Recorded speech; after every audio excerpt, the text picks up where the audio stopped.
Ireland's second most popular musical export is Enya. Today we're going to take a look at her logo, and we're going to listen to some of her fantastic music. So as we're going through this exercise, it seems to me that it's pretty easy if you're an aggressive band, or if you have a political axe to grind, or if there's something that you have on your mind that you're focusing on and your lyrics are focusing on, it almost seems easier to put together a logo. Because if you're so focused on this thing, or even if it's not, one specific subject, if it's an attitude or a feeling that you have, it seems pretty basic that you would incorporate that directly into your logo. For example, if we go back to the Bad Religion logo, it's pretty obvious that this would kind of be their logo because even their band name is Bad Religion. Or even if we go to the Slipknot logo, these are guys that really are not feeling comfortable. They're feeling a little bit, I don't know if the oppressed is the right word. Probably bored is more the word than anything, coming from a state where nothing really happens, and it almost seems as though you're not going to get anywhere. So the point is, you can feel kind of their angst here. One of the things that I don't necessarily think is quite as easy is, let's connect with our audience right in the logo. And when we talk about Enya, there's nothing that's a strong sort of angry emotion that she has to draw on. However, her logo still is extremely distinct. It reflects the band's personality, and at the same time, it comes across very personal. So here we have the album cover for Watermark, which is the first album that this logo appears on in 1988. To take it back one, this is the first album. Nothing really going on here in terms of setting yourself apart, giving yourself a distinct logo style. Basically, they've just, written the letters Enya across the top. Nothing really distinct. But when we come back to Watermark, here you have a handwritten logo that gives us some insight into the band's personality, and it's very distinct.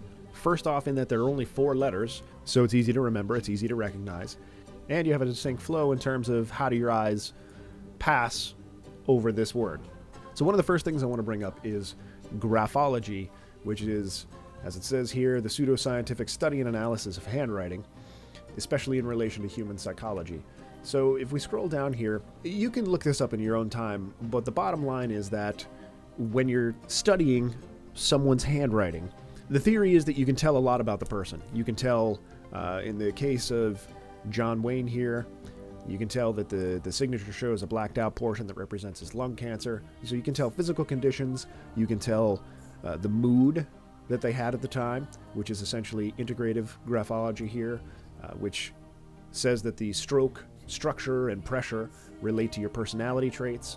Anyway, the point is, it's extremely personal, so you feel as though you're more connected with the individual. Now, I'm not 100% sure who created this logo, but I have a strong feeling that it was Enya herself. And if that's the case, and even if that's not the case, as a fan, just seeing this logo in handwriting on the cover of an album has the psychological effect of making you feel as though you are connecting with this person. If you add to that the fact that Enya does all of the vocals and instrumentation, all of the layering, there are many layers to each of her songs where she does the entire range of vocals, and it sounds like a chorus. So the fact that in the songs you get to hear this entire range of her vocal styles also lends itself to this very personal, intimate connection with Enya. So this logo reflects that extremely personal connection that people have with Enya and their music. And I say their music because for non-fans of Enya, it's actually 3 people,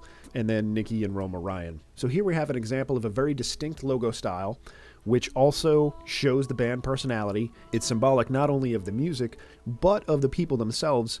Early on in Enya's history, her family has a very famous Irish band, Clannad, which, I apologize if I've mispronounced that, but the bottom line is she grew up in music in a previously established band. Her siblings and her uncles had this band. Her and Nikki and Roma Ryan broke apart from Clannad. It would have been real easy for Enya to stay with her family's band and be famous that way, but she chose to break off and go on her own and make something of herself that way. So in this way, her logo is also representative of that sort of independence and doing it on her own. Or in this case, doing it on their own, because both her and Nikki Ryan left Clannad at the same time. Nikki Ryan was actually their producer, not necessarily a performing member of the band. So there you have it. A very distinct style logo, which is essentially handwriting, that gives us that extra personal connection, and it reflects the band's personality. So that's all for now. Please remember to comment, rate, and subscribe. Hey everyone, before you go, I want you to keep in mind that this video is part of a larger series. And if you click the link right below this screen, it'll take you to the full course outline, where you can then select lesson by lesson which ones you want to watch. In addition to that, this particular video was a case study. If you have a band that has a logo that you'd like us to go over and explain the design of the logo and how it works, then just send your requests to requests@mahalo.com. Thanks for watching.